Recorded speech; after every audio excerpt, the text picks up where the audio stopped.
Hello and welcome to Lynchburg Live. I'm your host, Linda Smith. My guest tonight is Amy Hart. She's Suicide Prevention Coordinator for the Crisis Line of Central Virginia. Amy will be telling us about the Crisis Line and about her job as Suicide Prevention Coordinator. Amy, welcome to Lynchburg Live. Thank you for having me. I'm excited. Great. Until I was doing research for this show, I had no idea that the Crisis Line had so many avenues and did so many things. So to start off with, will you just tell our audience what a crisis line is if people don't know? Sure. A crisis line is somewhere where people can call 24 hours a day, 7 days a week, 365 days a year if they have a crisis or a problem, they have a situation they need to talk through with somebody, and our volunteers and staff are there to just talk through problems and situations so that we can help people find a solution or maybe just other options. How long has there been a crisis line in our area? Crisis Line opened its doors in November of 1983, so we've been here about 27 years. That's great. Now, do we serve just the Lynchburg area, or does this crisis line serve other areas? We serve Lynchburg and surrounding areas, so we also help individuals in Bedford City and County, Campbell County, Amherst, Appomattox, and Campbell County as well. So we do the surrounding areas as well. Great. Does it operate under any other specific program, or is it an independent operation? We're an independent agency, but we are a partner agency with the United Way of Central Virginia. Right. The goal of the crisis line, that should be really obvious, but could you just tell us what the goal is? Our main goal is to make sure that when someone is hurting in our area, for whatever the reason may be, that we are there for them to help them walk through that crisis or situation. We're just here for hurting people. As a suicide prevention coordinator, what does your job involve? My job is like no other job. I'm sure. I enjoy my job. My job entails a lot of training. We do a lot of suicide prevention and intervention training for schools, agencies, organizations, and for the general community. Anyone is able to come to any of our trainings that we offer. We offer 3 different trainings for suicide intervention and prevention. And in those trainings, we teach a lot of different skills. Not just information, but it's skills on how to help a person who's thinking of suicide. So that's one piece of my job. Another piece is I also work with a compilation of 2 different resource guides. One of those resource guides is to give information to schools and agencies and organizations about how to implement programs within their organization or school, and then what other counseling services or any kind of resource that could help them get through a crisis. So I work to compile that, as well as a guide for those who've already lost someone to suicide or have had someone in their family attempt, or they themselves have attempted suicide. So we put together a guide for that as well to help them kind of maneuver the very choppy waters after a situation like that happens. Anything from just how to handle their emotions themselves or finances, because that's always a piece everybody's concerned about. So we look at that, help them with that as well as some counselors and resources specific to that part of the suicide loss or attempt. And then I also work with 2 local suicide prevention coalitions in Lynchburg and Danville. You see, I thought that was really interesting that you do go out and you do teach in the community, and I think that's great.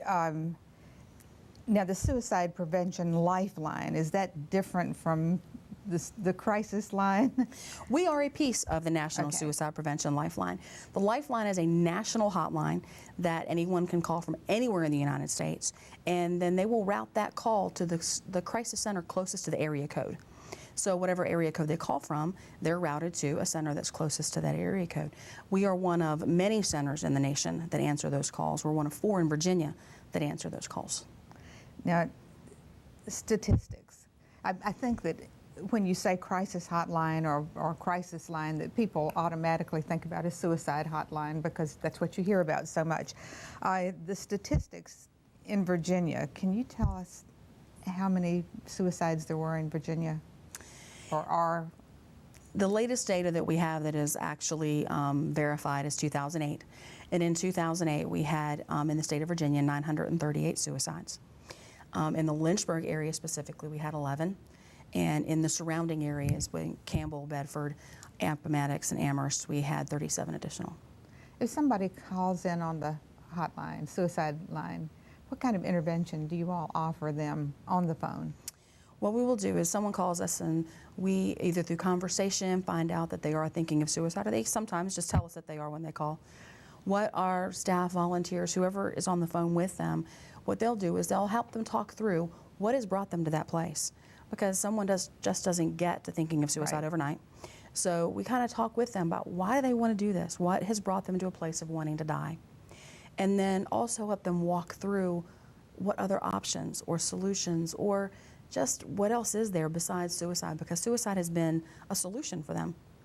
So Right. what other options are there besides that? So our volunteers and staff help them walk through that process and help them get other services, possibly other referrals. And then we also offer to follow up after that fact and make sure they're okay. I think that's wonderful. Now, is there any way for you to know how many suicides, I doubt it, that you guys have prevented by talking to these people and by your interventions? Probably not. Not necessarily, because all of our calls are confidential in nature. Someone can call and we don't have to know who they are. Right. So we don't really know. We know that when they get off the phone with us that they've promised us that they're going to be safe. We're going to take them at their word because we've talked to them about it. We trust their hearts at that point and say, okay, we trust that you're going to be safe. We try to follow up with them, but we don't have an actual number. Do you get repeat calls? We can, but we also consider those successes, because Right. if they're calling us a second time, They're because still alive, they're still right. alive. So we've done something good the first time, so it's time to look at it a second time and say, okay, how can we help you get further? How is the crisis line funded? I'm sure it's a 501c3. It is a 501c3. We are on donation basis, of course. We do that as one of the main portions of it. We're also grant funded. We receive grants from the Virginia Department of Health, the Department of Social Services, the Department of Criminal Justice, as well as from United Way of Central Virginia. We also get private funding from whether churches or different organizations. We also have foundational grants from Wachovia Foundation, as well as the Retail Merchants Association. We've gotten funding from them as well. And of course, private donations are always a huge part, and fundraising is a big part of our budget. My next question is, for our audience who sees these flamingos behind us, could you tell us what a flamingo flocking is? I've seen these things all over Lynchburg in people's yards, so please tell us what that is. It's a fun fundraiser. It's a fun for the person who receives them, and it's fun for us to do them. Flamingo flockings are basically, we take flamingos to someone's yard, we put them in their yard, and we leave a sign announcing the reason why they're there.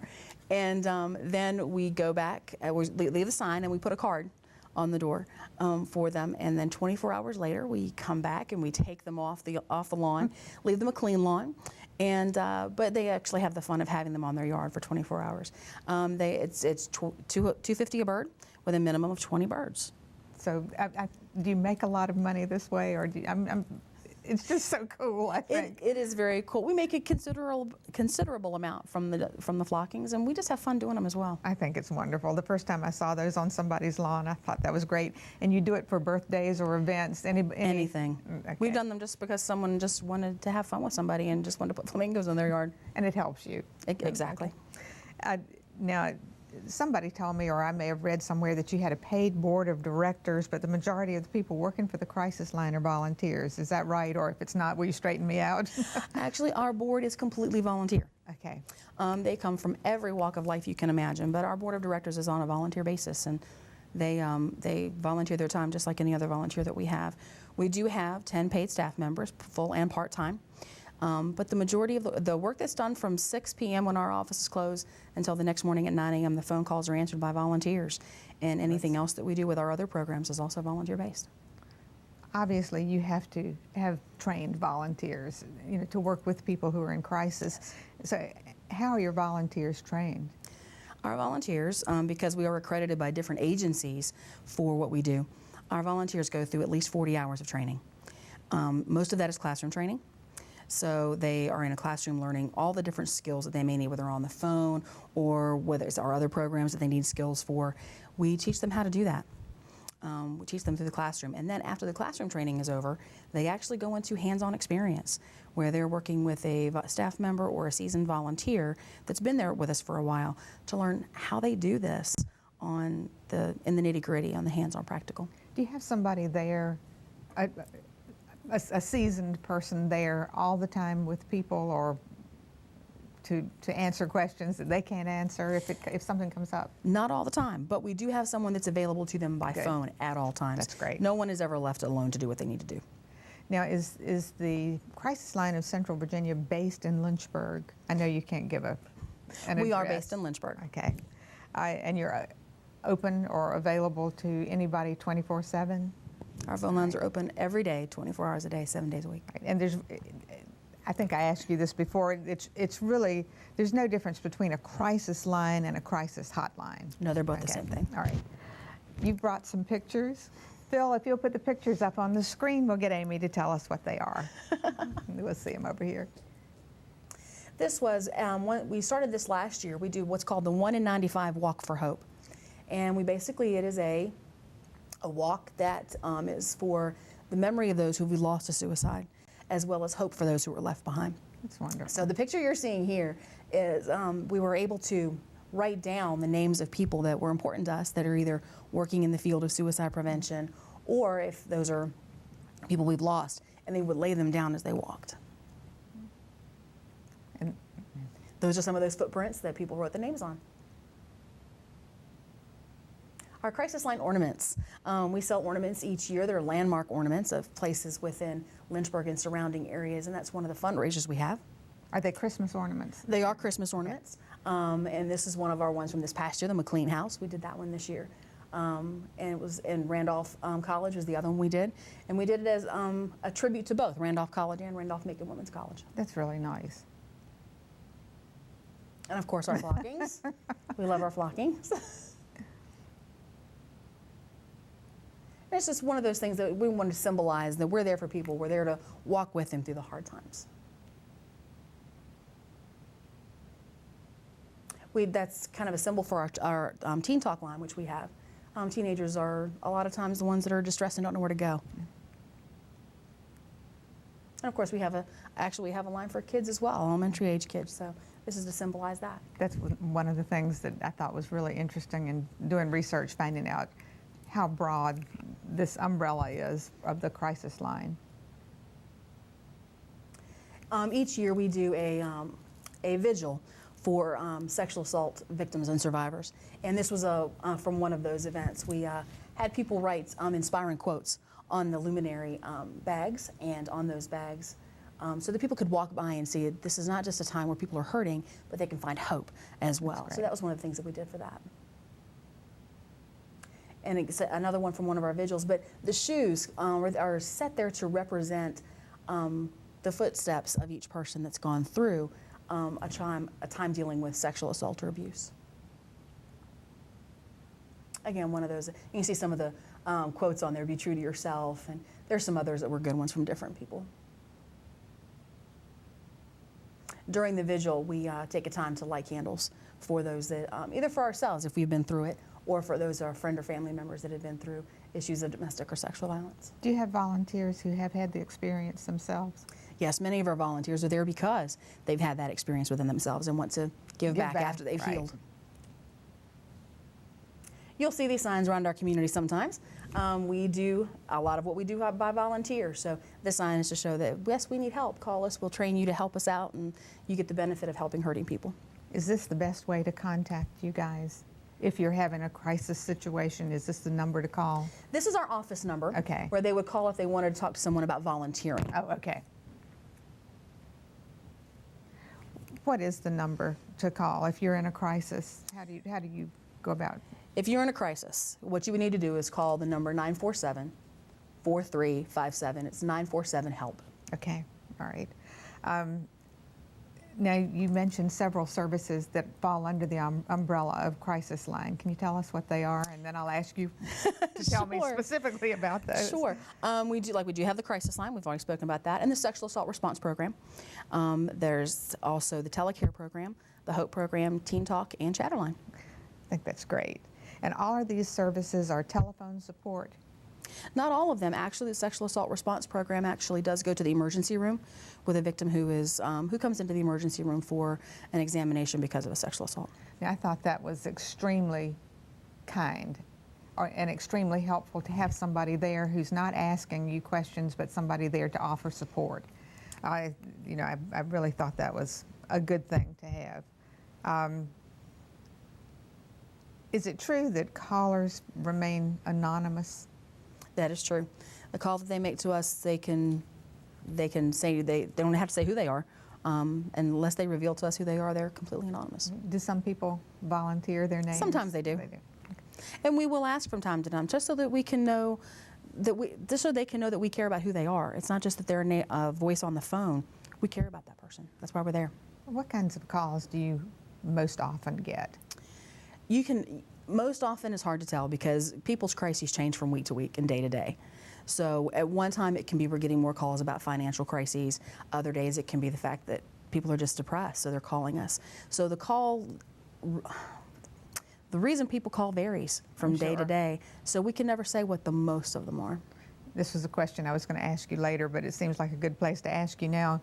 On the news, recently I heard that some woman had called in from a drive-thru, called a crisis hotline because she got not as many French fries as she thought she should get. So I asked you that, and you told me, what did you tell me? That you respond to those? If they call us with something like that, we'll respond. Because what some people don't realize or don't think about sometimes is that one person's small crisis is huge. I can have a crisis that seems very small to you, but to me it's huge. And the same thing can be for somebody else. If something has been horribly wrong with their day and not enough fries in that bin is what's caused them to call us, then we're going to find out maybe what's behind it. Right. So you never know what's triggered it. And you said that you treat prank calls and crank calls the same way. We sure do, because the fact is if someone calls us as a prank or a crank call, it could be that they just want to find out that we're there. And we are, and we're going to treat that call just as important as the one that calls in that may be something that seems less important. It's like the French fries pushing the lady across some kind of line, that she may have psychiatric problems or something that made her react that way. You never know, so you have to be cautious for all of it. The Teen Talk program, I'm interested in that. Tell me about that. Teen Talk is a crisis hotline for them as well. It is a 24-hour-a-day, 7-day-a-week program. We never close the line. It is available for teenagers specifically. We encourage them to call. The sad part is that even national studies have shown that only 2% of teenagers call a crisis hotline. Reasons for that may vary. A lot of times it's anonymity. They want to be able to do it themselves, kind of thing. We encourage them to call. We're there for them as well. And you told me that you will talk to them about anything from dating problems to drug abuse. Anything in between. They can have a problem that they just had a really rotten day at school, or it can be something that they're trying to figure out how to help a friend who's dealing with suicide, or they themselves may be dealing with suicide. Do you think that kids maybe don't use this as often because they're not aware that it's there? Sometimes that can be the case. We have found more often, though, that it is that I don't want to bother someone, or I can handle this myself. Now, you have a Chatterline program. Mm-hmm. What's that? Chatterline is for elementary age students. Anywhere in the elementary grades, kindergarten through 5th grade, they can call. It's available during the school year from 3 to 6 p.m. and during the summer from 12 to 6 p.m. And children can call for any reason they need to, if they're scared or if they need homework help or anything in between. Do you get that? Is that used here often, frequently? Most of the time it's used during the school year, and most of the time it is homework help. But we have had a couple of times when young people have called and said, I'm not sure what to do with a friend, I'm not sure what to do with this. So most of the time it's during the school year, because it's publicized more during the school year, of course. Do you ever get calls from kids who are experiencing bullying? Oh, yes. Because that's in the news so much lately. We have gotten a few calls about that, and we've done what we do most of the time is we encourage them that this is not the only thing that's going to happen in their life, that we're there for them. We want to help them talk through it, but we also encourage them to find other adults, and we help them plan that out. Right, and that's excellent. Now, the sexual assault response program, you hit on that a little bit. Can you tell us a little more about that? Sure. The sexual assault response program is the hands-on program for volunteers and staff as well. Whenever someone comes into the emergency room that is a victim of sexual violence, one of our companions or advocates goes to the emergency room to meet them. They stay with them through the examination process, through any interviews that may happen while they're there, and just kind of give them that, I'm not going to question you, I'm not going to interrogate you, I'm just here for you kind of support. that we want to offer them. Once that piece is over and the victim goes home and our advocate goes back to wherever they're going that evening, that day, the next day one of our other advocates will check up on them, call them, make sure they're doing okay, offer them services, referrals, try to make sure that if they need something financially or counseling-wise, we help them locate that. Our advocates also go to court and through all of the interview processes with that victim and that client until the day when those services are no longer needed. When they go to court, are they there just as a support system, or do they end up testifying? Our advocates don't testify, they're just there as a support. Many times there's plenty of people that are there to help them with the other part of the testimonies and the testifying. It's the times when they're sitting there by themselves that they're like, okay, what am I supposed to do now? That our advocates are there for them. I think it's just wonderful that you supply somebody who is a caring individual and who will be there as a support without being involved, and I think that's great. You said that there's a rape aggression defense. You want to tell me about that? Sure. Our Rape Aggression Defense, our RAD program, it is a nationwide program as well, but it's trained instructors that literally help the students, the participants of the program, to defend themselves. They go through classroom training that says this is how you would do this, and then they literally go and they do hands-on of, okay, how do I do this? I'm going to practice these skills. I'm going to practice these techniques to keep myself safe. Is this just for people who have been victims, or is the program open to anybody else? It's open to anybody. Cool. It's taught on many college campuses around here as well because it's become that popular. I think that's great. Is it used often? I mean, I know the crime rate in Lynchburg is a lot less than it is other places. We don't know how often it is used, but we have had people call us before and go, I appreciate that class because I've used the skill. So Good. It is used. Now, TeleCare. And this interests me because you have not left any group of people without someone to respond to them and to support them. So you can tell us about TeleCare too. TeleCare is our call out program. This is the one where, and I love this program. We have volunteers that every day call a list of 40 to 50 older Virginians, older Lynchburg, surrounding area individuals, give them a wellness check. They call them and they say, have some conversation, make sure they're safe, make sure they're healthy. If they need anything, they try to help them out with that. But they give them a wellness check, and sometimes it's the only call that individual gets all day long. That's wonderful. So, and if something's not right or we can't reach them, then our staff takes some action on that. We try multiple times to reach them. If we can't, we send someone to check on them. We have a list of contacts for them for us to contact for their safety. If a volunteer calls us and says, this specific person today wasn't sounding the way they normally sound, then we might want to double check and make sure they're okay. How do these elderly people get involved with this program? We do have applications on our website. A lot of times we will also contact different people within the community. We have sometimes outreach presentations that we will do within the community to put that information out. We used to work with some other organizations that also worked with our elderly population, and then we would get them. But you can always go to the website. If you want someone that needs services like this, go to our website and there's an application there for that. Do you, or anybody from the crisis line, do you go and talk to groups and organizations and clubs and stuff? Yes, we do. Because I'm president of a club, and we try to educate our people as well as entertain them. And I think something like this would be so good for groups and organizations to be aware that this is here in Lynchburg. Yes, we do. All they need to do is call our office, and we'll find someone to go in and talk to them and make sure everything's going okay and make sure they know what our services are. If someone were interested in becoming a volunteer, how would they go about doing that? Two basic ways to do that. First of all, they can call our office, and that number is 947-5921. And they want to ask for a volunteer coordinator. Her name is Vicki Leary, and she'd be more than happy to get them the information. The other thing that you can do is go to the website. It's www.crisislineofcentralvirginia.org, and all of that is spelled out. It's a long one. And there's a How to Volunteer tab. And they can go there, and this gives a list of what those things are that they can volunteer for, as well as making sure that you have an application you can fill out online or print out and send in. Do you have to have a security check if you want to be a volunteer for this particular kind of thing? We do security checks. We have a background check that's done, and you fill out the form and we send that in for you. If there were any one thing that you wanted to say to our audience about your job and about the crisis line, we have about 2 more minutes. Please, feel free to say it. What I would tell anybody is, number one, if you yourself are having a problem, having a crisis, or you're hurting, please give us a call. We're here to make sure that someone is there for you. Like I said, our number locally is 947-4357, 947-HELP. Or you can call toll-free at 1-800-273-TALK, T-A-L-K, and that's 8255. We're there for you. If you want to volunteer, we'd love to have you as a volunteer. Just call our office, 947-5921, and do that.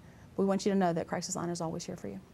Amy, thank you so much for being my guest. My pleasure. I just think that it's been such a good show to tell people that, it's not just picking up a phone and talking to somebody in crisis, that you offer all these tremendous programs in the community. Thank you so much. My pleasure. I hope you've enjoyed tonight's show and learning more about our crisis hotline in the area. My next show will feature Kim Sorensen, her unique collection of globes, world globes, and the Omnitarum. Thank you so much for watching. Have a wonderful evening. Good night.